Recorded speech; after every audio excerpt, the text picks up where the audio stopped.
I'm Bill Snodgrass, and in this video I'm going to do a tutorial on a Photoshop plugin called Portrait Pro. And that Portrait Pro, it is from a company called Anthropics. Of course, there's links and things available.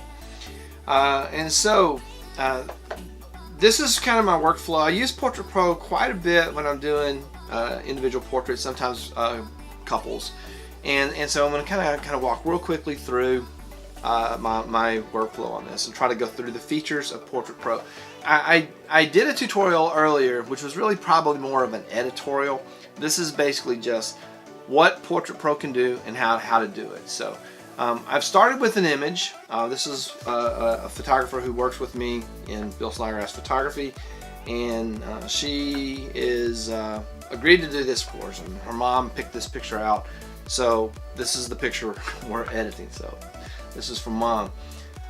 So I kind of like the picture because it's a little bit it needs just a little bit of work to start with, and I almost always begin with the Photoshop camera raw filter, the camera raw filter.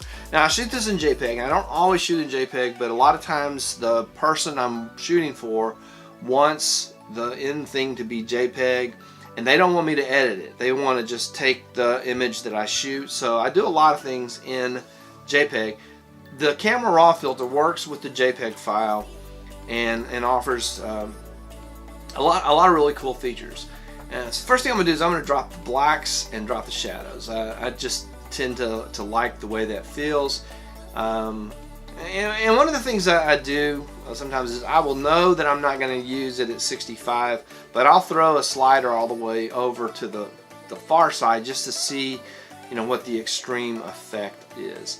One thing I generally like to do is I do like to turn on a little bit of sharpening as just a starting point. I usually just kind of run it up to 20, so it's about even with that 1 at the bottom, and that ends up being around the 30 mark. So that just adds a little bit of sharpening to start with. Portrait Pro has a healing brush built in. I'm just more comfortable using the Photoshop healing brush, and I feel like I've used it for so many years and know how to expect, know what to expect of it, and there's not a whole lot to do. Portrait Pro, the plugin, will take care of a vast range of skin issues, but I just like to give it a little head start by photoshopping out the most prominent pimples, whatever. Now we're ready to jump into the filter itself. Anthropics Portrait Pro. So the first thing Portrait Pro is going to do is going to analyze the picture, and it's going to identify faces in the picture. So it's going to find the face, and then it's going to put these reference points around various parts of the person, the eye, the eyebrows, the overall shape of the face, and it also will locate lips, pupils, contours of the face. Once it has located the face, it's going to ask you to identify, is this male, female, or child? And then it's going to apply some of the basic settings to it. It has a default, and it's going to apply those to the picture just right out of the start. And a lot of times you can just hit the return from plugin and be done with it. But I want to kind of go through and analyze the different tools and things. I'm going to go ahead and work on these reference points. Almost always I end up adjusting the eyebrows, and I don't know if my version of eyebrow and Portrait Pro's somehow differ, but I never feel like the eyebrows are actually in the best place. And then I'm gonna get this lip and bring it down a little bit. Now it does front on pictures, it's more accurate than it is with semi-profiles and profiles, but you can see how easy it is just to grab the points and put those where they go on the various reference points of the face. And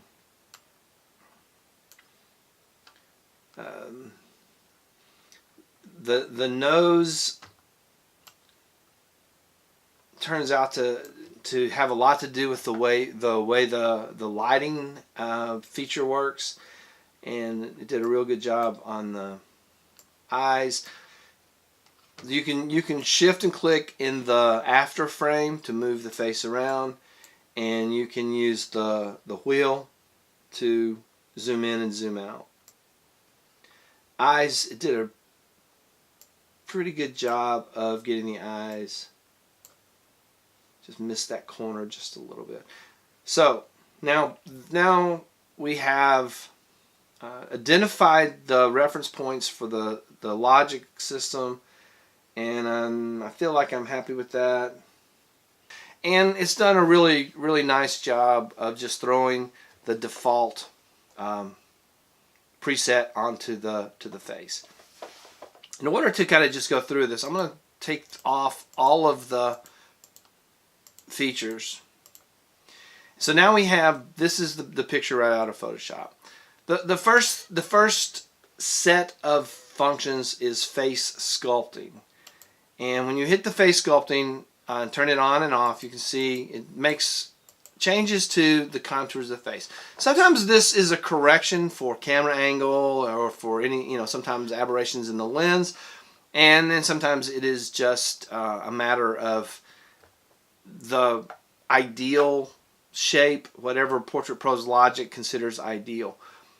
Within this set of options, there are many settings. Face shape. There's a master slider that is going to affect all of the sub sliders related to face shape. So we have the range of all these, from 0 to 100. So if you just set it into 30, and then we can see what the different ones do. So the forehead slider, by adjusting the forehead slider, it is changing the proportion of the hairline to the eyes. The jaw is going to narrow or broaden the jaw line. So those are in the face shape setting. Eyes. Now this is a feature I often use. I do use eyes a lot as in the sculpting, because a lot of times the person may be captured at just a moment when their eyes are not exactly open as they normally would be now.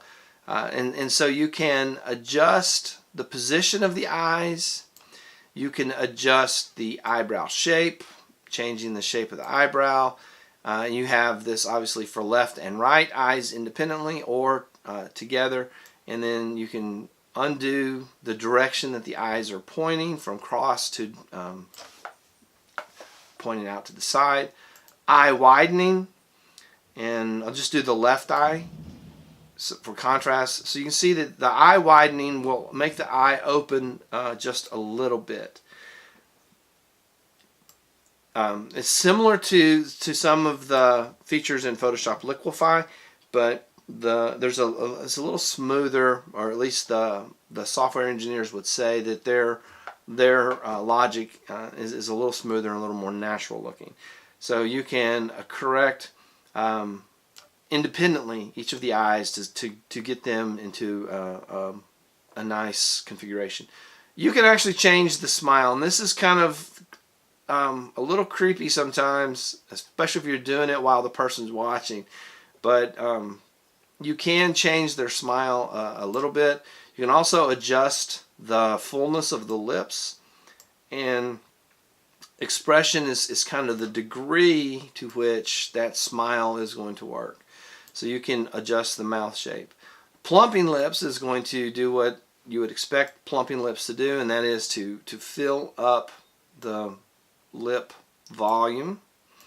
Nose, you can change the shape of the nose, and so shorten is going to change the distance from the eyes to the bottom of the nose. Shorten this is going to change the distance of the bottom of the nose to the top of the lip. You can slim the tip of the nose. You can slim the nose itself, which is going to take all of the nose width, and so then there is this neck. According to the documentation, this is giving kind of that model neck stretch, and you can see that it does a good job of dragging all of these clothing and hair features in order to artificially change the neck. Lens correct is changing for, like, if you were to take this on a very small lens, like a iPhone or a Galaxy, and then head forward is the model technique, where the models will jut their head forward to give a different facial perspective. So this is supposedly simulate, and it does a better job when it's a front on. If they wear glasses and you do all of these manipulations, it is going to sometimes warp the glasses, so there is a restore glasses shape feature. So as I said, I don't use a lot of the facial control, so I'm just going to go back. I'm going to hit a preset and just do standard, and let that be the facial controls for this sample, and then we will look at the other settings as we get into those. So, all right, skin smoothing. Almost every time I do an edit, I use skin smoothing. So skin smoothing is around the eyes. There are eye bags, smooth eyes, and crow's feet. So eye bags are down here. So you can lighten the color. Some people have dark under eyes, and some people have wrinkly under eyes. And so lighten and smooth are different. And then the crow's feet are the lines that would be out to the side. And so we can play those out and change the degree to which you can see in the before. And there is a flip to before button, so you can see how much effect you have put directly on that image there. So I think we're going to do a little bit more on the lightening of the eye bags, just because. Imperfections, this is the blemishes, and you can change this all the way up to almost an artificially smooth. Do you want to get rid of thin wrinkles? Who needs wrinkles? So you can adjust those. Fine shadows. These would be some of the things that are naturally part of the skin texture, and you can also remove pores. I believe I said in another video, who needs pores? Shiny skin. She does this. There's not a lot of that in this, but sometimes there will be a glare or a shine, or if the person is slightly perspiring, the remove shine will take care of that. I can sharpen the image to various degrees. Trimming eyebrows. You can independently trim the left or the right, and it's going to rely on those control points that were done in the eyebrow section to trim those, and then you can set the overall degree. I don't know if I'm aesthetically gifted enough to be able to like trim one eyebrow differently than the other. Wrinkles around the mouth, not a lot of those evident in this picture. And then the texture is the application will create a texture to go in place of an artificial texture to go in place of all the stuff that you took out up here. So and then a spot removal is removing spots from the skin. So I'm going to say that we have finished with skin smoothing, and that is now turned on. I saved this one for last, and you'll see why. Makeup. My daughter told me that messing with a girl's makeup is a very, very risky thing to do, because makeup is part of their identity. And so doing the makeup for someone who has paid you to take their picture, and changing the way their face looks risky. But just because we can, I'm going to throw some lipstick on Emma. And this is the color of the lipstick. And there are 4 lipstick textures that kind of have different looks. There's a little gloss to that, which would not really work in this lighting situation because there's really no light. It's a very muted light. So you can change the lipstick as you wish. And yeah, I'm probably going to get in trouble for this, but we'll just leave that there for a minute. Coverage, how thick, how much of the lip area do we want? Shine, how shiny do we want the lipstick? Obviously. Mascara is on the eyelashes, and you can drastically change. It has 2 different false eyelash settings, and almost always have to nudge those to get them in the right place, but they actually look like they're nicely placed this time. So you can imagine that within the makeup setting there are lots and lots and lots of possibilities. We can do upper eyeshadow and change the color, and yeah, and you can do lower eyeshadow and pick the color and the shape and shimmer. Or okay, so I'm just gonna just blast some of these settings up just for the blusher. Blusher is bronzer, gives you that bronzy glow. Highlighter, and what else we have? Eyebrow pencil. Alright, now I actually have used eyebrow pencil on some people occasionally. I don't know a whole lot about makeup, but I do know that this is not what Emma looks like. So best advice is have something in mind, know what you're doing, and have something in mind. There are a lot of settings. You can do lots and lots of things with it. I'm turning it off. Eyes. This is one that I almost always do something on.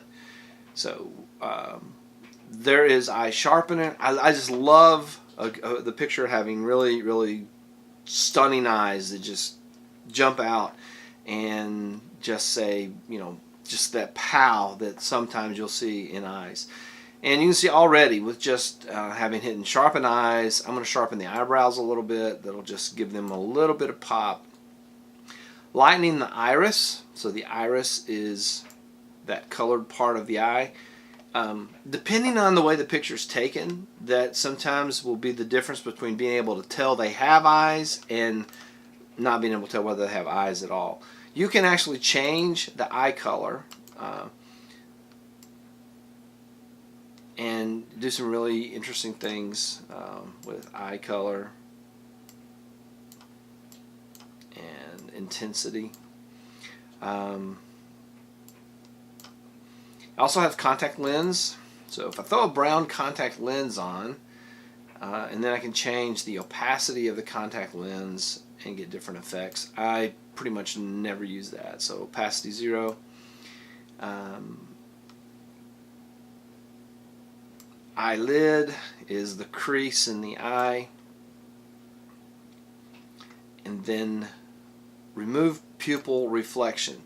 See, now I would never do that because I prefer actually to add pupil reflection, and that is in this setting here. You can put in lots of different kinds of light reflections, but I usually use one medium dot or one small dot, but there are all these different kinds of reflections that you can add. So I'm going to do one medium dot, which is what I usually use. Zoom in so we can see, and get it so that you can see the both of the eyes on the screen, because you want the you want the catch light to be in the same place. And the way you do that is with the nudge reflections. So this is the left eye, and by left eye they mean left of the screen. So I'm going to put this catch light just down at the bottom of that reflection that's already there. And actually in this picture I may not have added this if it weren't a tutorial, because there's a lot of catch light that's already in there, and I could enhance that with the sharpening of the eyes. But just for the tutorial purposes, so I've put an extra bit of catch light in there, and you can change the opacity of the catch light and move it around to where you want it to be. So eyes are something that I usually do with an edit. I usually do something with the eyes, and in this case I just don't think that catch light actually adds anything. Nose and mouth has various features that you can change. One thing that I sometimes will change is the saturation on the lips to give the color that's already there just a little bit more contrast. You can also lighten and darken it, the color that's already there. So lip saturation, and then lip contrast will change the amount of variance between the light and the dark sections of the lip. Sharpening the mouth sometimes enhances the detail a little bit in a nice way. Nose contrast. Do you want the nose to show up or not? I'm okay with it the way it was originally. Lip hue you can alter, and then moistening adds a little bit of shine to the lips. Usually the only thing that I'll really bother with is sharpening and saturation, and sometimes I don't do that at all. Hair, not for this tutorial. Picture, these are general changes to the picture. One worth noting is vignetting. I have another tool that I prefer to use for the vignetting. This one works very well. You have a radius, you have a coloring palette, and then hardness, how hard or how soft is the vignetting, horizontal offset, and vertical offset. It's a good vignette tool. Generally though I use another one in the Nick collection, but for this tutorial we'll go ahead and just vignette with Portrait Pro. And then all the other tonal features you can change great deal. Background is a new feature. You can mask out the background that's there, and we will also bypass that. The last thing I want to show real quickly is the skin lighting tool, and this is a dramatic change it's going to make. The lighting tool allows you to move the light around. Now I feel like the best practice for the lighting tool is to mirror the lighting that's already there. So I know the lighting is coming in mostly overcast. She was in the shadow of the barn. The light was basically coming in, diffuse light coming in from this area. So I'm gonna move this around, and I might want to enhance things just a little bit by moving it one way or the other. Then there is the contrast. The larger this, that is as if there's a very large light not creating much contrast, or if you go the other way, it gives almost a pinpoint light that can affect the image in very specific ways. Now when I've turned this on, you probably are going to notice this area around her head here, and that is going to be a function of something they call the skin mask. And so this purple mask is what the software is considering skin, and obviously we need to pick up a little bit more skin in this case. So We will catch that skin. There is an add and a subtract on this skin brush. So there's a cut back. This will take away skin. Extend will extend the skin. And then there is a refine edge, which goes in and smooths everything out and makes it better. Hit the OK button, and now you can see that unaccented section is gone. So I have the contrast is really high, which is giving this really drastic variance between one side of her face and the other. I'm going to soften that up just a little bit because I feel like that's a little strong. And so now we have we have a dramatic shadow. Then we have two kinds of lighting. One is the modeling light, and it is a more subtle. They say, the documentation says, it beautifies. And then fixed lighting is it does, in some cases, it almost turns the subject almost into like a China doll. Sometimes it's less dramatic. It's just, again, one of those things. And I tend to use modeling light more than I use fixed light. You can highlight cheekbones with the lighting, and it's a subtle, but you can see that it accentuates the cheekbones. Not one I usually use. I do use the shadow. Again, left and right. Left is this side, which is the model's right, but it's the left side of the screen. So I'm going to kick that shadow in on the right side of her face, just to darken it.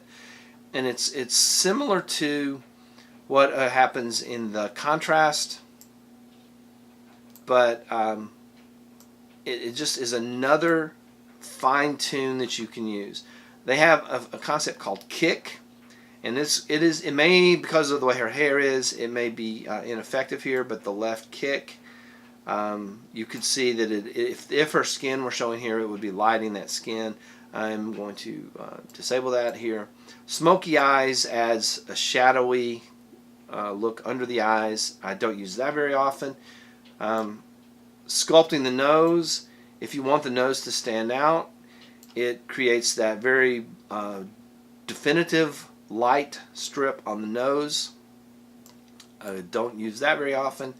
Pout is this shadow under the lip, and sometimes I'll use that just as a way of enhancing the natural shadows that are already there. The skin coloring, and it has a default of baby skin. That comes up, and then the amount of correction is on that slider, and there again you can play with those. Tan is just what it sounds. It's like suntan, and you can create a pale or a darker version of the person. Obviously the extremes are extreme. Saturation is exactly what you would expect. Saturation.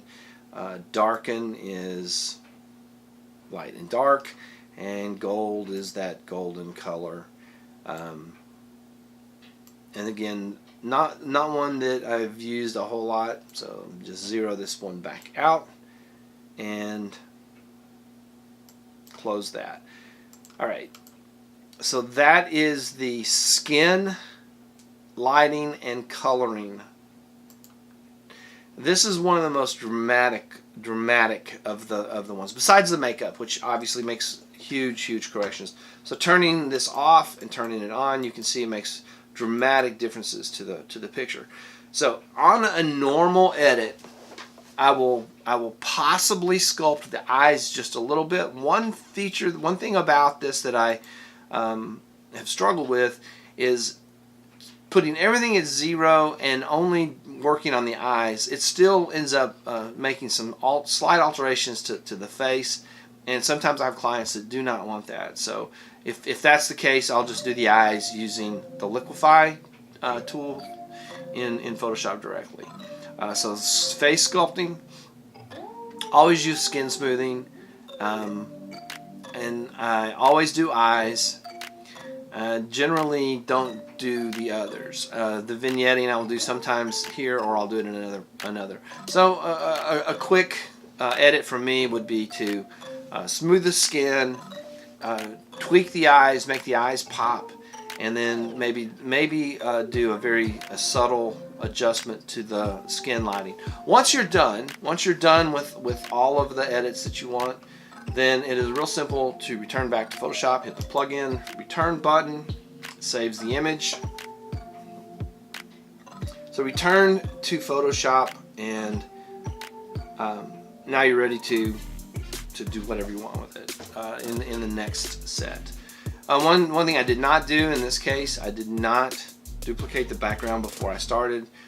Generally, as a rule, that's what I do. I'll duplicate the background.